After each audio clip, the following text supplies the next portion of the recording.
Hi guys, welcome back to my channel. ഇന്ന് ഞാൻ കാണിച്ചു തരാൻ പോകുന്നത് നല്ല സൂപ്പർ ടേസ്റ്റി ആയിട്ടുള്ള വളരെ ഈസി ആയിട്ട് ഉണ്ടാക്കാൻ പറ്റുന്ന പച്ചപ്പട്ടാണി കൊണ്ട് അതായത് ഗ്രീൻ പീസ് കൊണ്ടുള്ള ഉപ്പേരിയാണ് അല്ലെങ്കിൽ മെഴുക്ക് വരട്ടിയാണ്. വളരെ ഈസിയാണ് കേട്ടോ ഉണ്ടാക്കാൻ. ഞാൻ പെട്ടെന്ന് പച്ചക്കറികളൊക്കെ കഴിഞ്ഞിരിക്കുന്ന സമയത്ത് ഇങ്ങനെയുള്ള തട്ടിക്കൂട്ട് പരിപാടികളൊക്കെ ഉണ്ട്. അതിലുള്ളൊരു തട്ടിക്കൂട്ട് പരിപാടിയാണ് ആ ഒരു ഗ്രീൻ പീസ് ഉപ്പേരി.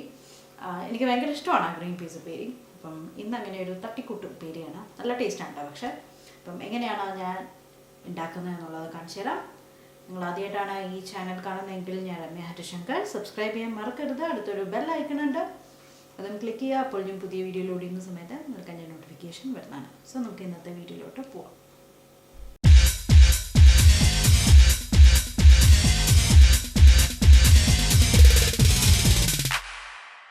നമുക്ക് ഗ്രീൻ പീസ് ഉപ്പേരി ഉണ്ടാക്കാൻ തുടങ്ങാം. അപ്പം അതിന് വേണ്ടിയിട്ട് ഗ്രീൻ പീസ് എന്തായാലും വേണം. ഞാൻ എപ്പോഴും യൂസ് ചെയ്യുന്നത് ഒന്നല്ലെങ്കിൽ ഫ്രഷ് കിട്ടുകയാണെങ്കിൽ നിങ്ങൾക്ക് ഫ്രഷ് ഗ്രീൻ പീസ് യൂസ് ചെയ്യാം. ഇല്ലെങ്കിൽ ഞാൻ എപ്പോഴും ഡ്രൈ ആയിട്ടുള്ള ഗ്രീൻ പീസാണ് എടുക്കുന്നത്. എനിക്കെന്തോ ഫ്രോസൺ അത്ര ഇഷ്ടമല്ല. ഫ്രോസൺ ഞാൻ യൂസ് ചെയ്യും മറ്റേ നമ്മുടെ പുലാവ്, ഫ്രൈഡ് റൈസ്, അങ്ങനെയുള്ള പനീർ ബട്ടർ മസാല, അങ്ങനെ മിക്സ്ഡ് ആയിട്ട് വരുന്ന ഐറ്റംസിലാണ്, അല്ലെങ്കിൽ ക്വിക്കായിട്ട് ചെയ്യുന്ന റെസിപ്പീസിലാണ് യൂസ് ചെയ്യുന്നത്. ഇങ്ങനെ തനിയെ ഉപ്പേരി ആയിട്ടൊക്കെ വെക്കുമ്പോൾ ഞാൻ എപ്പോഴും ഈ ഡ്രൈ ആണ് പ്രിഫർ ചെയ്യുന്നത്. അപ്പം അറിയാലോ, ഇങ്ങനെ ഡ്രൈ വാങ്ങുന്ന സമയത്ത് നമ്മളൊരു 8 hours കുതിർത്ത് വെക്കണം, എന്നാലേ നമുക്ക് വേവിക്കാൻ പറ്റുള്ളൂ. ഞാൻ 8 മണിക്കൂർ വെക്കാൻ മിക്കപ്പോഴും മറന്നു പോകും. കാരണം ചിലപ്പോൾ അന്ന് രാവിലെ ആയിരിക്കും ഞാനത് പ്ലാൻ ചെയ്യുന്നുണ്ടാവുക. അപ്പം എളുപ്പപ്പണി എന്താണെന്ന് വെച്ചാൽ കുറച്ച് നമ്മൾ ഒരു 4 മണിക്കൂർ മുന്നേ എങ്കിലും അല്ലെങ്കിൽ ഒരു 2 മണിക്കൂർ മുന്നേ എങ്കിലും നല്ല തിളച്ച വെള്ളം ഒഴിച്ചു കൊടുത്താൽ മതി. അപ്പം പെട്ടെന്ന് തന്നെ ഇങ്ങനെ വീർത്ത് വരും. ഞാനിപ്പോൾ ചെയ്തത് എന്താ വെച്ചാൽ കുറച്ച് വെള്ളം ഒഴിച്ചിട്ട് ഒന്ന് ജസ്റ്റ് ഒരു 2 മിനിറ്റ് മൈക്രോവേവ് ചെയ്തെടുത്തു. മൈക്രോവേവ് ഇല്ലാത്തവർക്ക് വേണ്ടിയിട്ടാണ് ഞാൻ പറഞ്ഞത്. നല്ല തിളച്ച വെള്ളം ഒഴിച്ചാലും മതി. അപ്പോൾ ഞാൻ ഇത് കുക്കറിലേക്ക് ആഡ് ചെയ്ത് കൊടുക്കട്ടെ. വളരെ എളുപ്പമാണ് കേട്ടോ. എനിക്ക് ആക്ച്വലി പച്ചക്കറികളൊക്കെ കഴിഞ്ഞ സമയത്ത് ഉണ്ടാക്കുന്ന ഒരു ഉപ്പേരിയാണ് ഇത്. അല്ലാതെ എൻ്റെ ഫേവറേറ്റാണ്, ചില സമയത്ത് ഉണ്ടാക്കാറുണ്ട്. ഞാൻ പറഞ്ഞ തട്ടിക്കൂട്ട് ഉപ്പേരിയാണ്. ഇതിലേക്ക് ഞാൻ കുറച്ച് ഉപ്പ് ആഡ് ചെയ്ത് കൊടുക്കുകയാണ്. കുക്കറിലേക്കാണ് ആഡ് ചെയ്ത് കൊടുത്തത്. നമുക്ക് കുറച്ച് വെള്ളം കൂടി ഒഴിച്ചിട്ട് ഇതൊരു 2 വിസിലിൽ വേവിക്കാൻ വെക്കാം. അതിനുശേഷം നമുക്കതിനെ ഉപ്പേരിയാക്കാം. ഓക്കെ.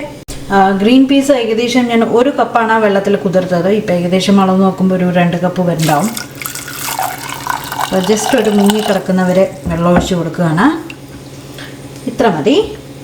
ഇനി നമുക്ക് അടച്ചിട്ട് ജസ്റ്റ് 1-2 വിസിൽ വരുന്നത്. ഓരോ കുക്കറും ഓരോ പോലെ ഇരിക്കും. എനിക്കൊരു 2 വിസിലിന് ഞാൻ വയ്ക്കുകയാണ്. അതിനുശേഷം ഓഫ് ചെയ്തിട്ട് പ്രഷറൊക്കെ പോയിട്ട് നമുക്ക് ഇത് ഉപ്പേരിയാക്കാം. ഓക്കെ. അപ്പോൾ നമ്മുടെ പച്ചപ്പട്ടാണി ഞാൻ വേവിച്ചിട്ടുണ്ട്. കണ്ടോ, കറക്റ്റായിട്ട് ആണ് വെന്തിരിക്കുന്നത്. വെന്ത് ഉടഞ്ഞിട്ടൊന്നുമില്ല. ശരിക്കും ഒരു 1-2 വിസിലിന് മതിയാവും ഓരോ കുക്കർ അനുസരിച്ചിട്ട്. കുറച്ച് വെള്ളം ബാക്കി ഇരിക്കുന്നുണ്ട്. അത് നമുക്ക് ഉപ്പേരി ഉണ്ടാക്കുന്ന സമയത്ത് അതിലൊഴിച്ച് എല്ലാം മിക്സ് ചെയ്യാനെടുക്കാം. ഓക്കെ. മാറ്റി വെച്ചു. ഞാൻ വേറൊരു പാൻ വെച്ചിട്ടുണ്ട്. ഒരു 2 ടീസ്പൂൺ വരുന്ന മാതിരി വെളിച്ചെണ്ണ ഒഴിച്ചു കൊടുത്തു. അപ്പോൾ ഈ എണ്ണയിലേക്ക് എണ്ണ ചൂടാവാൻ തുടങ്ങിയിട്ടുണ്ട്. ഇതിലേക്ക് ഞാൻ കുറച്ച് കടുക് ഇട്ട് കൊടുക്കുകയാണ്.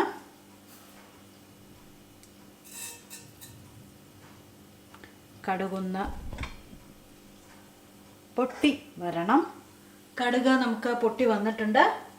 ഇനി ഞാൻ അതിലേക്ക് ഒരു നുള്ള ജീരകം ഇട്ട് കൊടുക്കുകയാണ്. അതുമാതിരി ഒരു വറ്റൽമുളക് പൊട്ടിച്ച് ഇട്ട് കൊടുക്കുകയാണ്. 1-2 വറ്റൽമുളക് ഇട്ട് കൊടുക്കാം. ഞാൻ ഒന്നുകൂടി ഇടാം കേട്ടോ. ഒരു 2 വറ്റൽമുളക് ഇട്ട് കൊടുത്തിട്ടുണ്ട്. ഇപ്പോൾ ഇട്ടത് എന്താണെന്ന് മനസ്സിലായല്ലോ. കറിവേപ്പില,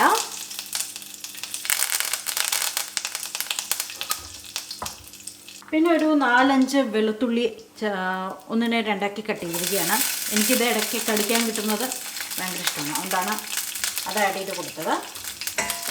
നമുക്ക് ഈ വെളുത്തുള്ളി ജസ്റ്റ് ഒന്ന് റോസ്റ്റ് ചെയ്തെടുക്കാം. അതിനുശേഷം നമുക്ക് ബാക്കി ഇൻഗ്രീഡിയൻസ് ആഡ് ചെയ്യാം. ഓക്കെ. ഇനി ഞാൻ ഇതിലേക്ക് ആഡ് ചെയ്ത് കൊടുക്കുന്നത് ഒരു മീഡിയം സൈസ് സവാള ചോപ്പ് ചെയ്ത് വെച്ചതാണ്. ഒരുപാട് ചെറുതാക്കിയിട്ടില്ല കേട്ടോ. വെളുത്തുള്ളിയുടെ കളറ് മാറാൻ തുടങ്ങിയിട്ടുണ്ട് കേട്ടോ. അപ്പോഴാണ് നമ്മൾ സവാള ആഡ് ചെയ്ത് കൊടുത്തത്.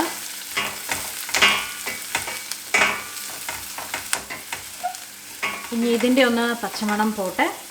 നമുക്ക് സവാള പെട്ടെന്നൊന്നായി കിട്ടാൻ വേണ്ടിയിട്ട് കുറച്ച് ഉപ്പ് ആഡ് ചെയ്യാം. നമ്മൾ ഓൾറെഡി പട്ടാണി വേവിക്കാൻ കുറച്ച് ഉപ്പ് ആഡ് ചെയ്ത് കൊടുത്തിട്ടുണ്ട്. അത് നോക്കിയിട്ട് മാത്രം ആഡ് ചെയ്യാം. ഞാനൊരു 1/4 ടീസ്പൂൺ മഞ്ഞൾപ്പൊടി ആഡ് ചെയ്ത് കൊടുത്തു. അതൊന്ന് മിക്സ് ചെയ്യാണ്. നല്ല ഫ്ലേവർ വരും. പിന്നെ ഞാൻ ആഡ് ചെയ്ത് കൊടുക്കുന്നത് മുളക് പൊടിയാണ്. 2 ടീസ്പൂൺ ഇപ്പം ആഡ് ചെയ്യാം. ബാക്കി നമുക്ക് പീസ് ഇട്ട ശേഷം നമുക്ക് നോക്കാം. ഓക്കെ,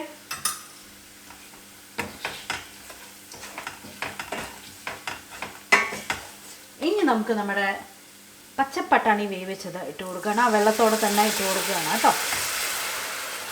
ഇനി വെള്ളം ഒന്ന് വറ്റട്ടെ. അപ്പോൾ ഈ സവാള ഒന്ന് വെന്ത് വരും. ഒന്ന് ആ മസാലയൊക്കെ നന്നായിട്ടൊന്ന് പിടിക്കും. അതിന് ശേഷം നമുക്ക് തീ ഓഫ് ചെയ്തിട്ട് സെർവ് ചെയ്യാം. ഇത്രയേ ഉള്ളൂ. ഒന്ന് മീഡിയം ഫ്ലെയിമിലേക്ക് വെക്കാൻ പോവാണ്. ഒന്ന് അതിൻ്റെ വെള്ളമൊക്കെ ഒന്ന് വറ്റട്ടെ കേട്ടോ. നമ്മുടെ ഗ്രീൻ പീസ് ഇങ്ങനെ വെള്ളം വറ്റിക്കൊണ്ടിരിക്കുകയാണ്. അപ്പോൾ ഞാൻ നോക്കിയപ്പോൾ മുളക് പൊടി കുറച്ച് കുറവാണ്. അപ്പോൾ ഞാൻ കുറച്ചുകൂടെ മുളക് പൊടി ആഡ് ചെയ്ത് കൊടുക്കുകയാണ്. 1 ടീസ്പൂൺ കൂടെ ഇട്ട് കൊടുക്കാം കേട്ടോ. അപ്പോൾ എരിവ് നോക്കിയിട്ട് നിങ്ങൾക്ക് എത്ര എരിവ് വേണമെങ്കിൽ സ്കിപ്പ് ചെയ്യാം. ഒന്നുകൂടെ ഒന്ന് ഇളക്കി കൊടുക്കുകയാണ്. ഇതിൻ്റെ കൂടെ തന്നെ ഞാൻ കുറച്ച് വെളിച്ചെണ്ണയും കൂടെ ഒഴിച്ച് കൊടുക്കുന്നുണ്ട് കേട്ടോ.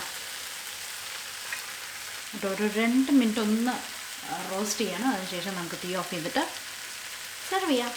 ഒരു 2 മിനിറ്റ് റോസ്റ്റ് ചെയ്തപ്പോൾ കണ്ടോ അതിൻ്റെ ടെക്സ്ചർ മാറി. കണ്ടോ കുറച്ചൊക്കെ നല്ല ക്രിസ്പായിട്ട് വന്നിട്ടുണ്ട്. ആ മസാലയൊക്കെ നന്നായിട്ട് അതിലേക്ക് പിടിച്ചിട്ട് വന്നിട്ടുണ്ട്. അപ്പോൾ ഈ ഒരു പരുവമാണ് നമുക്ക് വേണ്ടത്. നിങ്ങൾക്ക് വേണമെങ്കിൽ കുറച്ചുകൂടെ ക്രിസ്പാക്കാം. അപ്പോൾ ഇനിയും മസാല വരും. ഞാൻ ഒരുപാട് ആക്കുന്നില്ല. ഈ ഒരു പരുവത്തിൽ ഞാൻ സെർവ് ചെയ്യുകയാണ്. ഗ്രീൻ പീസ് ഉപ്പേരി അല്ലെങ്കിൽ പച്ചപ്പട്ടാണി വെച്ചിട്ടുണ്ടാക്കുന്ന ഉപ്പേരി സെർവ് ചെയ്തിട്ടുണ്ട്. അറിയാലോ, ചോറിൻ്റെ ഒപ്പം കഴിക്കാനും ചപ്പാത്തിയുടെ ഒപ്പം കഴിക്കാനും ഒക്കെ വളരെ വളരെ സിമ്പിളായിട്ട് ഉണ്ടാക്കാൻ പറ്റുന്നതാണ്. ഇതിൽ ഞാൻ പല വ്യത്യാസങ്ങളും വരുത്താറുണ്ട് കേട്ടോ. അത് വേറൊരു ദിവസം കാണിച്ചു തരാം. അല്ലെങ്കിൽ വേറെ എപ്പോഴെങ്കിലും ഏതെങ്കിലും വീഡിയോയുടെ കൂടെ ഞാൻ വേണമെങ്കിൽ അറ്റാച്ച് ചെയ്യാം. അപ്പോൾ എന്തായാലും ഇതൊന്ന് ട്രൈ ചെയ്ത് നോക്കൂ. വളരെ സിമ്പിളായിട്ട് ഉണ്ടാക്കാൻ പറ്റുന്നത്. നിങ്ങൾക്ക് ഈ വീഡിയോ ഇഷ്ടമായി കഴിഞ്ഞാൽ വീഡിയോ ലൈക്ക് ചെയ്യുക, ഫ്രണ്ട്സിനും ഫാമിലിക്കും ഷെയർ ചെയ്യുക. നമുക്ക് പുതിയ വീഡിയോ ആയിട്ട് വീണ്ടും കാണാം. Bye bye.